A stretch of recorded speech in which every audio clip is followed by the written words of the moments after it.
एक राजा के यहाँ पर उसकी बेटी का स्वयंवर चल रहा था, यानी राजकुमारी का स्वयंवर। बड़े बड़े राजाओं के बेटा वहां पर शिरकत कर रहे थे, यानी बहुत ऊंचे ऊंचे राजघरानों से राजकुमार लाइन में कतार में बैठे थे कि राजकुमारी कीर्ति हमारे गले में माला डालेगी। दोस्तों, वहीं पर मेला चल रहा था। मेले में हाथी भी अपना मनोबल और वहां पर खड़े हुए थे।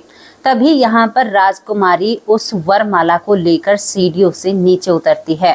वो एक एक राजकुमार को रिजेक्ट करती आगे बढ़ती चली जाती है और सामने जिस हाथी पर शायद महावत सवार था, उस हाथी के सूंड में कहती है कि ये माला अपने गले में डालो।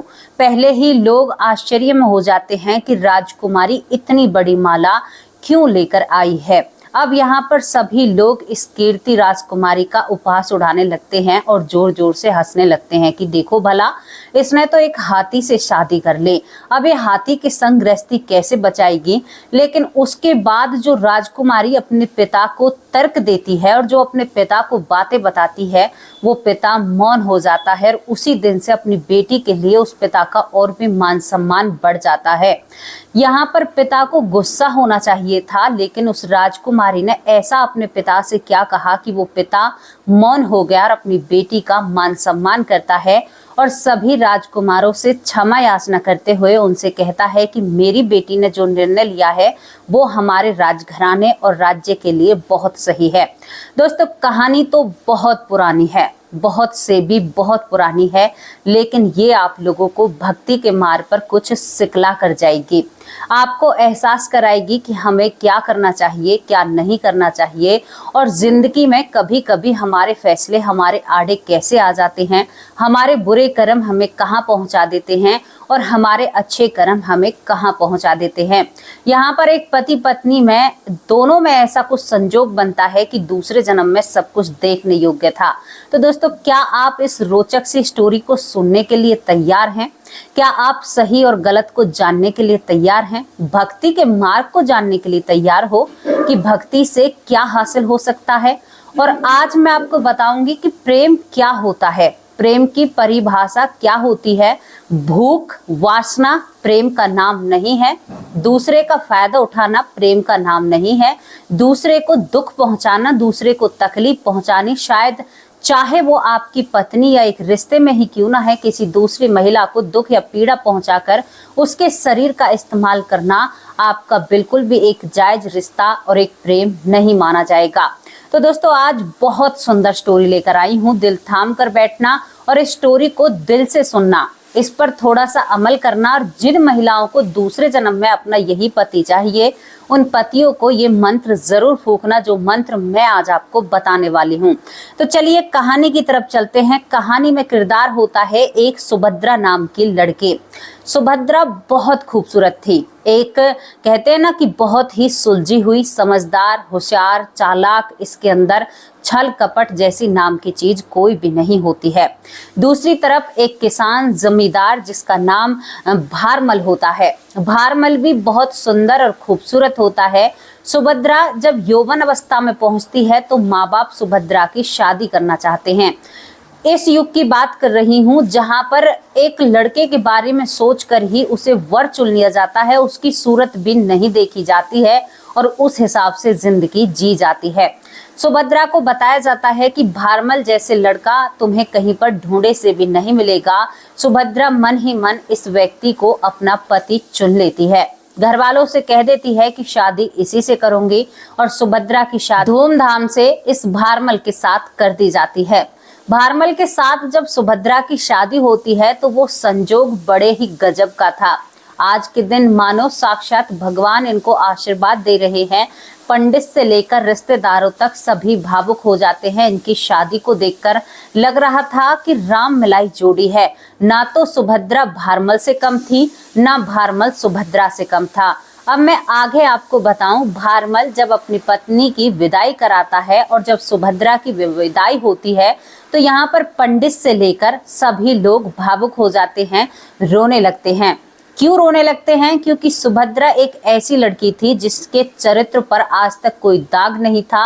वो किसी की तरफ आंख उठाकर भी नहीं देखती थी। उसका एक प्रण था कि जो भी पहला व्यक्ति जिसे मैं आंख उठाकर देखूंगी मेरे पिता और भाई से अलग, तो वो मेरा वर होगा। और उसने पहली बार अभी तक नहीं देखा था किसी को भी।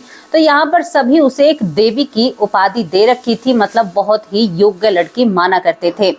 सुभद्रा शादी होकर अपने घर चली जाती है। पहली बार सुभद्रा अपने पति पर जब नजर डालती है तो उनके चरणों को छूते हुए कहती है कि तुम ही मेरे नाथ हो, तुम ही मेरे स्वामी हो और मेरे भगवान तुम ही हो। तुमसे ही मेरा तीरथ है और तुमसे ही मेरी आखिरी सांस है। ये शब्द जब यहाँ पर जो भारमल सुनता है तो वो थोड़ा सा हैरान हो जाता है, क्योंकि भारमल थोड़े से चंचल मन का था, लेकिन सुभद्रा एक डटाऊ मन की, बिल्कुल एक दृढ़ निश्चय जो होता है ना कि भाई मैं एक फैसले पर अटल हूँ, उस तरह की लड़की होती है। दोनों की जिंदगी आगे चलने लगती है और यहाँ पर जो भारमल होता है दोस्तों, सुभद्रा को बहुत प्यार करने लगता है। सुभद्रा ने भी सोच लिया था और उसका एक प्रण था जो चल रहा था कि मरते दम तक जो कुछ है ये मेरे प्राणनाथ हैं। दोनों में इतनी बेइंतहा प्यार उमड़ता है कि दोनों एक दूसरे के बिना एक पल भी रह नहीं पाते थे। अब यहाँ पर धीरे धीरे जब वक्त निकलता है तो भारमल कहता है कि सुभद्रा, अगर मुझे कुछ हो गया तो तुम कैसे रहोगी। सुभद्रा उसके मुंह पर हाथ रखकर कहती है कि नहीं, तुम्हें मुझसे पहले कुछ हो ही नहीं सकता, क्योंकि ये वरदान मुझे लगा हुआ है और मैं तुम्हारे बिन एक दिन भी नहीं रहूंगी। ये तुम्हें भी पता है, मेरे साथ ऐसा नहीं हो सकता। यहाँ पर दोस्तों सुभद्रा बहुत भजन किया करती थी। अब भारमल कहता है कि मैं तो तुम्हारे बिन नहीं रह सकता, अगर तुम मुझे पहले छोड़कर गई तो मैं तुम्हारे बिन कैसे रहूंगा, और मैं अगले जन्म में भी तुम्हारा ही पति बनना चाहता हूँ। सुभद्रा इन शब्दों को सुनकर गदगद हो जाती है। दोनों जने आपस में शर्माते हैं, मुस्कुराते हैं। तो सुभद्रा कहती है कि बस इतनी सी बात, हम 7 जन्म तक साथ रह सकते हैं, लेकिन आपको मेरे साथ जब तब से रहना होगा। सुभद्रा की बातें सुनकर भारमल इन बातों को आई गई कर देता है, लेकिन सुभद्रा एक वादे की पक्की औरत थी। अब यहाँ पर एक ऋषि के पास वो जाती है, कहती है कि प्रणाम करती हूँ ऋषिवर, और नीची नजरें होती हैं, ऋषिवर की तरफ देखती भी नहीं है। कहती है कि मैं पतिव्रता नारी हूँ और मैं अपने पति को अगले जन्म में भी देखना चाहती हूँ। कैसे उपाय बताइए कि जो अगले जन्म में भी हम पति पत्नी ही बने दोनों जने। दोस्तों यहाँ पर तप जप से ही ये सब कुछ मिल सकता है। हालांकि कहते हैं कि जिससे एक बार संबंध जुड़ जाए 7 जन्मों का साथ होता है, लेकिन ऐसा नहीं होता जब तक आप एक सच्चे मन से दोनों रिश्तों में नहीं बंधोगे। अब आपका मन तो कहीं है और तन कहीं है, तो फिर आपका रिश्ता कैसे 7 जन्म तक चल सकता है। ऋषि कहते हैं कि दोनों पति पत्नी तपस्या करो और भगवान को रिझाओ, भगवान को मनाओ, तुम जरूर अगले जन्म में दोनों जने साथ में ही पति पत्नी बनोगे। इसके बाद सुभद्रा घर आती है, धीरे धीरे जीवन व्यापन करती है, 2 या 3 बच्चों को जन्म देती है सुभद्रा और पति से कहती है कि हम गृहस्थ आश्रम में हैं, अब तुम्हें अगर मुझे पाना है तो तपस्या करनी होगी। लेकिन कहीं ना कहीं जो भारमल था वो बहुत चंचल मन का और आरकसी इंसान होता है, तो वो तप बहुत कम करता है। सुभद्रा दिन रात प्रार्थना करती है और यहाँ पर उनकी जिंदगी पूरी हो जाती है। सुभद्रा के वादे अनुसार सुभद्रा इससे पहले जाती है, 3 दिन पीछे भारमल भी इसके पीछे चला जाता है। सभी लोग इन्हें पूजनीय मानते हैं कि देखो सुभद्रा सुहागन इस दुनिया से गई है। दोस्तों यहाँ पर इनका जो ये कहानी है ये अंतिम चरण पर पहुंच जाती है और ये कहानी समाप्त हो जाती है। लेकिन रुकिए जरा, फोन को आगे मत बढ़ाइए, कहानी अभी रह रही है। कहानी में आगे चलते हैं। आगे चलकर हम एक बहुत बड़े राजघराने को देखते हैं, जिस राजघराने में घोड़ों का अस्तबल, हाथियों को बांधने की जगह अलग, गाय को रखने की अलग जगह, बहुत बड़ा राजमहल जिसमें एक कन्या का जन्म होता है। कन्या बिल्कुल हूबहू सुभद्रा की तरह सुंदर और सुशील पैदा होती है। दूसरी तरफ हम देखते हैं कि एक हथनी अपने बच्चे को जन्म देती है, जो कि यहाँ पर हाथी होता है। हाथी को जब वो जन्म देती है तो बाल रूप में हाथी होता है और सुभद्रा इस जन्म में इस हाथी से बड़ी थी उम्र में। सुभद्रा जब यहाँ पर करीबन ऐसी हो जाती है 2 या 3 साल की, जब इस हाथी का जन्म होता है। दोस्तों इसके बाद यहाँ पर सुभद्रा का इस जन्म में नाम कीर्ति रखा जाता है, क्योंकि इसके पिता राधा माँ को बहुत माना करते थे, राधा मैया को या महारानी राधा को बहुत माना करते थे। तो अपनी बेटी का नाम कीर्ति रखते हैं। राजा पूरे दिन महल में कीर्ति कीर्ति हुआ करती और राजा अपनी बेटी पर जान छिड़का करते। सुभद्रा लग रहा था कि पिछले जन्म से भी अब की बार ज्यादा खूबसूरत है, लेकिन सुभद्रा के चेहरे पर जो कीर्ति है बहुत तेज था। वो दूर से ही 3-4 साल की उम्र में दूर से ही इंसान को देखकर उसकी फितरत बता दिया करती थी, दूर से ही उसके आने वाले कल को बता दिया करती थी और उसके बारे में ये बता दिया करती थी कि ये इंसान कैसा है। राजा अपनी बेटी को देवी मानकर उस पर प्यार और प्रेम लुटाने लगते हैं। धीरे धीरे यहाँ पर सुभद्रा और कीर्ति बड़ी होने लगती है। उधर वो हाथी का बच्चा अब दिन पर दिन बड़ा होने लगता है।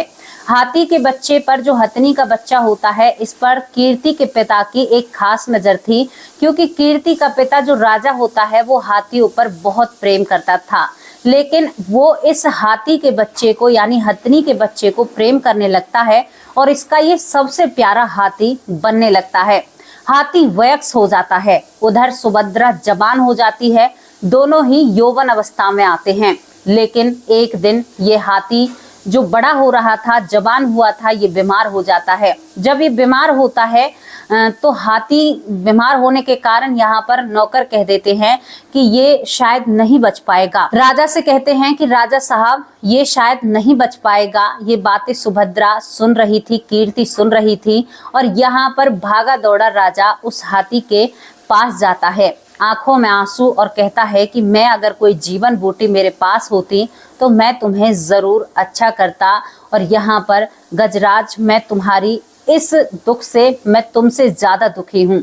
ये सब कुछ सुभद्रा देखती है, कीर्ति देखती है। तो कीर्ति के बाबा जब महल में वापस लौट कर आते हैं तो कीर्ति उससे पहले आकर कहती है कि बाबा अगर मैं इस हाथी को ठीक कर दूं तो आप मुझे क्या दोगे। जब ये अपने बाबा से ऐसे कहती है तो बाबा का वो हाथी बहुत प्रिय होता है जो गजराज होता है। वो कहता है कि बेटी वचन दिया, जो तू मांगेगी वो तुम्हें मैं दूंगा। अब यहाँ पर सुभद्रा उस हाथी के पास जाती है, गजराज के पास।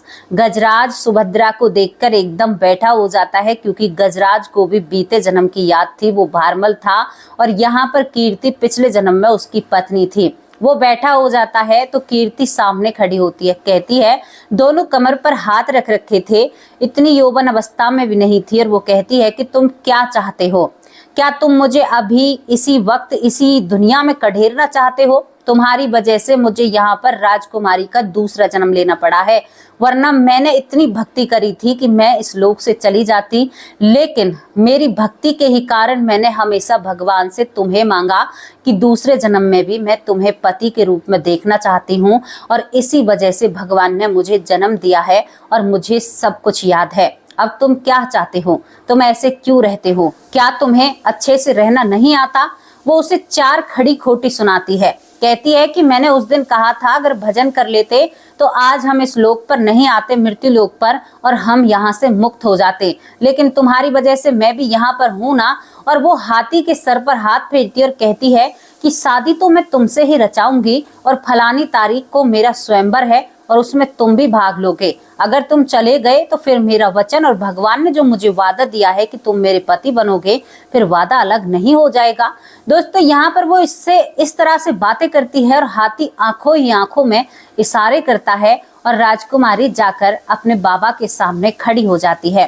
कहती है कि बाबा तुम्हारा गजराज बिल्कुल स्वस्थ है, मस्त है और बहुत अच्छे से चारा खा रहा है, वो तो लड्डू भी खा रहा है। इसके बाद दोस्तों धीरे धीरे दिन बीतते हैं और वो दिन भी आ जाता है जिस दिन यहाँ पर कीर्ति का स्वयंवर रचाया जा रहा था। अलग अलग राज्यों से बहुत खूबसूरत राजकुमार आते हैं और यहाँ पर गजराज भी उस मेले में शामिल होता है। सभी राजकुमार अपनी अपनी गद्दियों पर बैठे थे, लेकिन कीर्ति अपनी दासियों से कहकर बहुत बड़ी माला का निर्माण कराती है। माला बहुत बड़ी होती है और यहाँ पर महल में बहुत जोर शोर से तैयारी चल रही थी। कीर्तियों को गहनों से लादा जा रहा था और कीर्ति बहुत सुंदर लग रही थी। अब यहाँ पर कीर्ति अपनी मेहंदी वाले पैरों को आगे लेकर चलती है। जो वो आगे बढ़ती है, सभी राजकुमारों के मन में उमंग बढ़ती है कि मैं इसका पति बनना चाहिए, क्योंकि ये बहुत खूबसूरत है। सभी के मन में उसे पत्नी बनाने का एक मन था, लेकिन कीर्ति धीरे धीरे आगे बढ़ती चली जाती है। सभी राजकुमारों की गिनती खत्म हो जाती है तो पिता कहता है कि बेटी अपने कदम थामो, कहाँ जा रही हो। पिता को डर था कि कहीं ये किसी गरीब के गले में माला ना डाल दे, तो वो कहता है कीर्ति का पिता कि बेटी राजकुमार तो खत्म हो चुके हैं, तुम मेले में आगे कहाँ जा रही हो। तो वो कहती है कीर्ति कि पिताजी ये मेला मेरे लिए ही तो रखा गया है, मैं चाहे जहां भी जाऊं। अब यहाँ पर सभी राजकुमार सोच विचार में पड़ जाते हैं कि ये माला इतनी विशाल और इतनी बड़ी क्यों है। वहां पर उसके साथ 2 दासियों ने उस माला को पकड़ रखा था। दोस्तों ये राजकुमारी कीर्ति अब महावत के पास पहुंच जाती है जो गजराज के ऊपर बैठा हुआ था। उससे कहती है कि महावत नीचे उतर जाओ, तुम इसके ऊपर बैठने योग्य नहीं हो। राजा साहब ये सुन रहे थे और वो सोचते हैं कि कहीं ये इस महावत के गले में इस माला को ना डाल दे। कई बार राजा साहब राजकुमारी को रोकते हैं, लेकिन वो कहती है कि बाबा जो मैं कर रही हूँ आपके विश्वास को नहीं ठुकरा सकती। और यहाँ पर राजकुमारी कीर्ति ने इस हाथी से कहा कि ये लो माला और अपने गले में इस माला को डालो। तो यहाँ पर जो गजराज होता है उसने राजकुमारी की कमर को पकड़ा, सूंड में पहले अपनी माला को डाला और उसके बाद राजकुमारी को ऊपर उठा दिया। राजकुमारी ने इस गजराज को माला डाल दी। यहाँ पर सभी के मुंह खुले की खुले रह जाते हैं कि कीर्ति ने ये क्या कर दिया, ऐसा तो नहीं होना चाहिए था। एक हाथी के साथ, एक गजराज के साथ कैसे वक्त बिताएगी। बहुत सभी के सवाल पर सवाल और सभी राजकुमार हंसने लगते हैं। वाह राजा साहब, तेरी बिटिया को तो इतने खूबसूरत राजा पसंद नहीं आए, इतने खूबसूरत राजकुमार पसंद नहीं आए और ये तो एक हाथी के साथ रहना चाहती है। बहुत ताज्जुब भरी बात है, आज तक किसी राजकुमारी ने ऐसा नहीं किया। और यहाँ पर कीर्ति का सभी उपहास उड़ाते हैं। गजराज मानो बहुत शुक्रिया अदा कर रहा हो कीर्ति का। और यहाँ पर कीर्ति कहती है कि माला तो पहना रही हूँ, लेकिन इस जन्म में भजन करना होगा, यहाँ से हमें जल्द से जल्द चलना है। यहाँ पर क्या करेंगे हम इस मृत्यु लोक में, जहाँ पर मरना और जीना और मरना और जीना यही सब कुछ लगा रहता है। इसके 2 जन्मों की तपस्या थी, क्योंकि इस जन्म में भी कीर्ति बहुत तप किया करती थी, भगवान को बहुत मानती है।